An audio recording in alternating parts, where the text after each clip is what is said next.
bonsoir à tous. On minimum 15 minutes. Oui, alors je vous propose, pour terminer, si vous voulez bien, de ranimer le rêve atlantique ou l'épopée atlantique. En fait, c'est un espace géographique et historique, et c'est aussi le lieu d'une épopée qui reprend l'épopée méditerranéenne et qui peut-être préfigure l'épopée donc pacifique. Alors, cette épopée est marquée par des grands mythes, la réforme, la Renaissance, la colonisation, les révolutions, toutes les utopies, les idéologies modernes. Tout ça s'est développé dans l'espace atlantique. Alors, on pense bien sûr à la date de 1492, en fait, toute l'histoire atlantique coïncide avec ce qu'on appelle les temps modernes, et Colomb est considéré parfois comme l'un des hommes les plus influents de l'histoire humaine. Et vous savez qu'il y a beaucoup de lieux, en fait, dans les Amériques qui s'appellent du nom de Christophe Colomb. Hein. Et aussi, on parle d'ère précolombienne et post-colombienne, en fait. Alors, ce qui est curieux aussi, c'est qu'il était porteur d'un rêve qui était en grande partie une illusion. Il croyait découvrir l'Asie. Et c'est assez courant, en fait, que l'Atlantique inspire des utopies assez fantaisiques. Alors, quelques mois après sa découverte, l'empereur Charles Quint a lancé la devise Plus Ultra, qui est aujourd'hui la devise de l'Espagne. Alors, vous voyez ce phylactère qui est tendu entre les deux colonnes de Gibraltar. Ça veut dire qu'il y a quelque chose au-delà de la Méditerranée. Et donc, à ce moment-là, la mer Océane a été rebaptisée Atlantique du nom de Atlas. Et ce continent qu'on ne connaissait pas a été baptisé du nom d'Amerigo Vespucci. Alors, le plus ultra, c'est un thème qui est d'abord, avant de géographie, qui est une notion de dépassement chevaleresque dans l'esprit de Charles Quint. Et c'est vrai qu'ensuite, c'est lié à la conquête, à la découverte, et à la joie que ça apporte. Alors, si vous relisez la biographie de Magellan, de Stefan Zweig, vous avez un passage très émouvant sur la découverte du détroit. Il se met dans la peau de Magellan et dit « Cet instant est le plus grand qu'ait connu Magellan. Un de ces moments de ravissement extrême dont un homme ne jouit qu'une seule fois dans sa vie. » Et en fait, c'est ça, cette recherche de la joie qui a animé énormément l'épopée atlantique. Son rôle s'est enfin accompli, ce à quoi des milliers d'autres avant lui n'avaient fait que penser, il l'a réalisé. Il a trouvé le chemin menant vers l'autre mer. Cette heure unique justifie toute sa vie. Soudain, quelque chose se produit que personne n'avait pu attendre de cet homme de fer. Et donc, vraiment, Magellan craque de joie. Alors, cette joie, en fait, est assez illusoire parce que Magellan est repris par ses tournants. Il va arriver aux Philippines et là, cet homme sage cède à la vanité. Il va être tué par un roi clé. Il n'aura pas la gloire, en fait. C'est l'homme qui le trahissait, en fait, qui va revenir à ses vies. Et ça, c'est typiquement atlantique, si vous voulez. Alors, Plus Ultra, ça résume l'histoire de l'Atlantique, qui est un mélange de sainteté et d'ignominie, de sublime et de bassesse. Il y a eu le meilleur et le pire dans l'Atlantique. C'est une épopée qui est très tragique, très tourmentée. C'est d'ailleurs pour ça qu'il est difficile de créer un imaginaire, parce qu'il y a énormément de souffrances communes, en fait. Alors, le rêve atlantique, on peut distinguer trois époques. Il y a une grande époque ibérique de 1450 à 1588. Ensuite, c'est l'époque de la domination anglaise et finalement, l'époque actuelle de domination américaine. Alors, la période ibérique, elle est donc liée à l'Espagne et le Portugal. Vous vous souvenez du traité de Tordesillas, le partage du monde, en fait, entre ces deux puissances. Après la Reconquista, ces deux pays se sont lancés dans une expansion inimaginable. Ils avaient une vision extraordinaire, en fait, mais il y a eu énormément d'excès. Et notamment, donc, vous savez, toute la soif de l'or. Et les Espagnols ont inventé le mot Eldorado.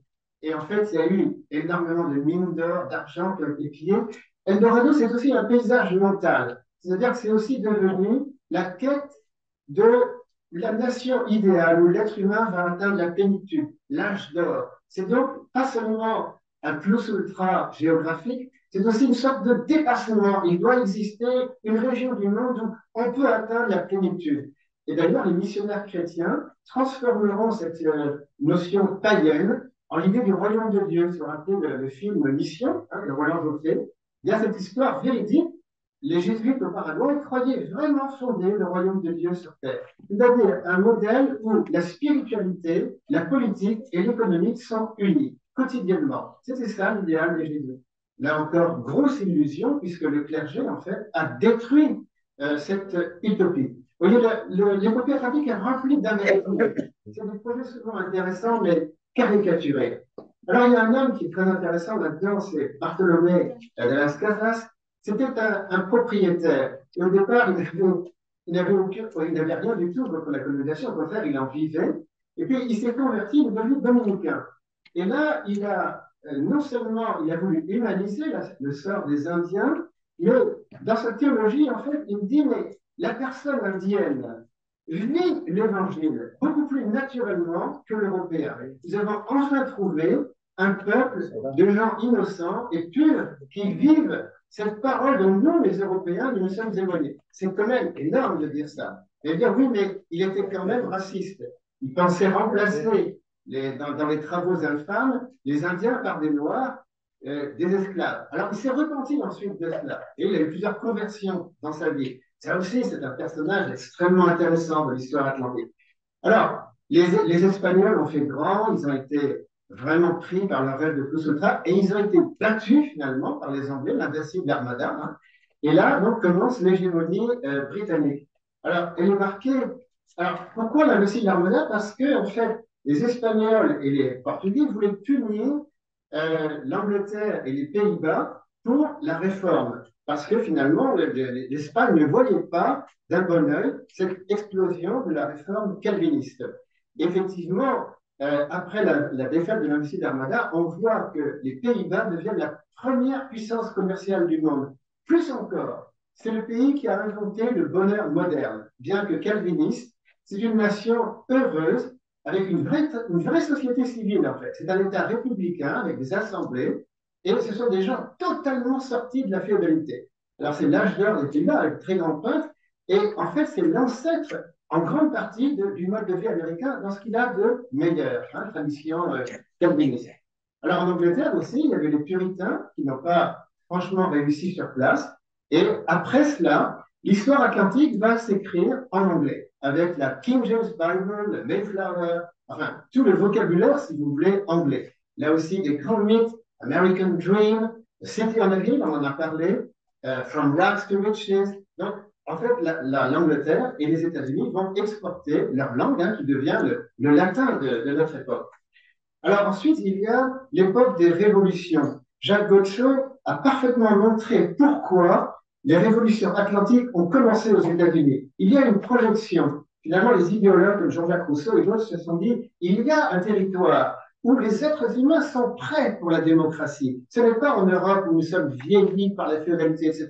L'homme américain est prêt pour la révolution. Évidemment, les Américains étaient flattés par ce portrait qu'on a fait d'eux. Et la révolution américaine propose, alors, les idéaux qu'on connaît, hein, liberté, égalité, fraternité, les idéaux politiques. Mais la grande idée de la révolution américaine, c'est le bonheur. Et ça, en fait, c'est le grand rêve atlantique, dans ce qu'il y a de meilleur. C'est-à-dire que les Américains ont donné, encore plus que les Pays-Bas, le goût du bonheur. Les sociétés atlantiques sont assoiffées de bonheur. Vous allez dire, oui, mais il y a aussi tellement de tristesse et de tragédie dans l'Atlantique. Et c'est vrai que beaucoup de révolutions américaines, de révolutions africaines ont débouché plutôt sur des malheurs. Des révolutions violentes, sanglantes, et finalement sur des sociétés où il y a beaucoup de malheurs. Aussi une joie de vivre, ça c'est vrai. Hein. Alors, pour terminer, je voudrais revenir à Charles Quint. C'est un monsieur qui il termine sa vie dans un couvent. Curieux quand même, hein? Plus ultra, et finalement plus intra. Il se plonge vers l'intériorité. Pourquoi? Eh bien, à mon avis, et je voudrais terminer là-dessus aujourd'hui, je pense que la plus grande conquête de l'Atlantique, elle n'est pas extérieure. C'est ce que j'appelle l'invention du moi. Le monde atlantique a inventé l'individu, la personne humaine. Elle est née dans la Réforme et la Renaissance. Charles Quint, c'est un homme qui, comme dans l'Évangile, se dit « À quoi sert de gagner le monde si je perds mon âme ?» Donc, il préfère rentrer au couvent. Alors, je pense que le monde atlantique, son seul moyen de s'en sortir, c'est de redécouvrir la richesse du moi. En fait, le reste du monde envie cet individualisme occidental. Les gens se disent, mais vraiment, ces Occidentaux, c'est incroyable, ils ont un sens de l'ego. Pas seulement en Atlantique Nord, je pense que c'est général. Hein.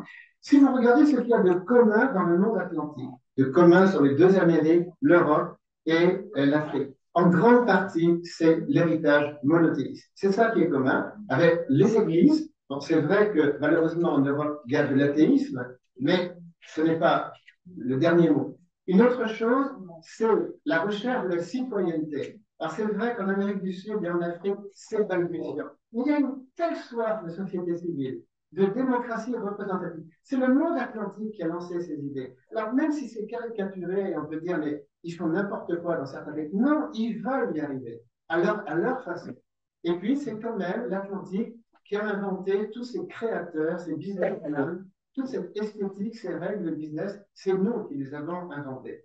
Je dirais que le rêve atlantique, alors je vais parler de façon très idéalisée, hein, c'est plus d'être, c'est-à-dire un épanouissement de la personne humaine. L'être humain est créé sur Terre pour être heureux, pour s'épanouir, hein, pas pour se remettre à l'état. Il a les ressources en lui.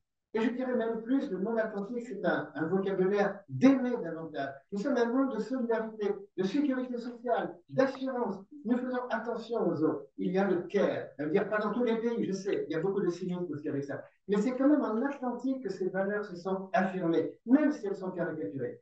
Et puis finalement, il y a le verbe créer, faire des choses. Le monde atlantique reste très inventif. Il y a énormément de création, d'invention, etc. Ça aussi, on nous l'en dit. Donc, finalement, je dirais qu'il faut faire comme Charles Quint, un peu, pas forcément rentrer au courant, mais je dirais que la grande découverte à laquelle le monde atlantique doit revenir, c'est donc Carl Jung qui disait à la découverte de son âme. Voilà le continent exploré. Bonjour.